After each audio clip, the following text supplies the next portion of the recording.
My position is, as I've just shown with that mashup, genuinely do not think there's a television news show in the world that has given a more consistent or bigger platform to pro-Palestinian voices. And honestly, the only interviews that have got fractious have come when I've asked the question, do you view Hamas as terrorists? Do you condemn what they did on October the 7th? And if people prevaricate then, I have got angry because I just think that's non-negotiable. To their credit, many pro-Palestinian voices haven't tried to do that. They've accepted it was an appalling terrorist attack. And then we move on to often very civilized debate. But you know, if you can't assess what happened then for what it clearly was, I have a problem with that. Now, I just think overall, I don't get the boycott. Why would you want to stop people watching a show that has so many voices giving your side of this story?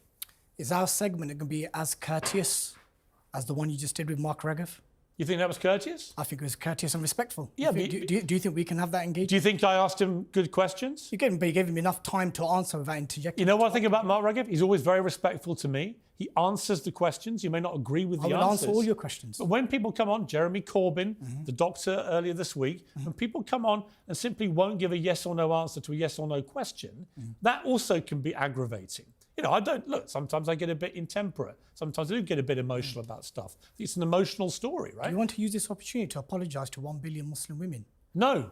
Why is that? Because it was completely misconstrued. Because he was in response to the whole filth comment, yes. isn't it? Yeah? So the context of my question was that if you want to treat women in the way that this member of his organisation... Why was that your instinctive response? Because I felt that that quote was so disgusting that one of his own group had talked about needing to get rid of a secular law, bring in Sharia law, so you could get rid of LGBT filth and feminist filth. And then the first reaction of a doctor was to say, I agree.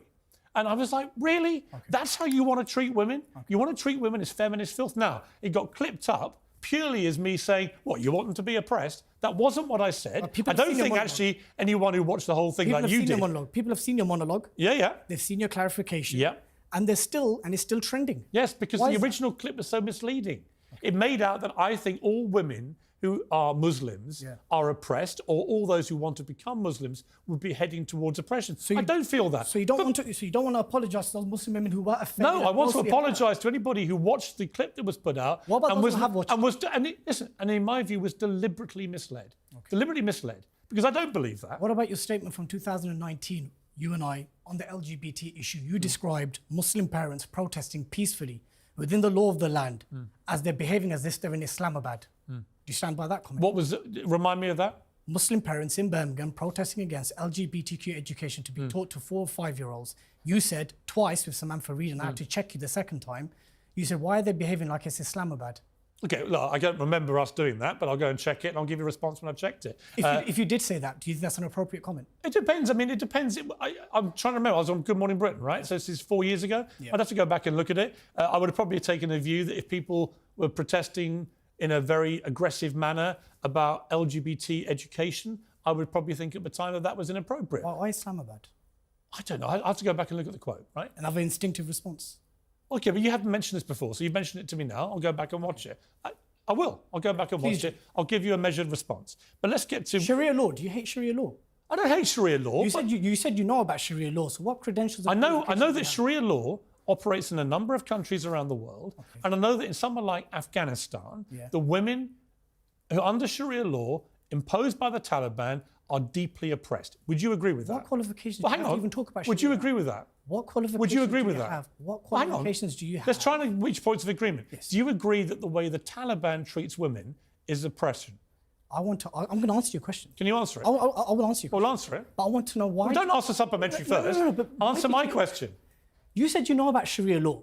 I've just asked you a specific question. I just want to know what your credentials are. I'm just asking you about the situation in Afghanistan, where the Taliban interpretation and implementation of Sharia law, in my opinion, and the opinion of most people outside of Afghanistan... Who's most people? Well, I'm about to ask you whether you agree with it. Most people? Do you think the way women are treated in Afghanistan by the Taliban there are aspects is oppression or not? There are aspects of misapplication of Sharia law. No education? There's a... Piers, we're going down that road again, aren't we? Well, you tell me. I've just said to you there are misapplication of Sharia law, not just in Afghanistan, across the breadth of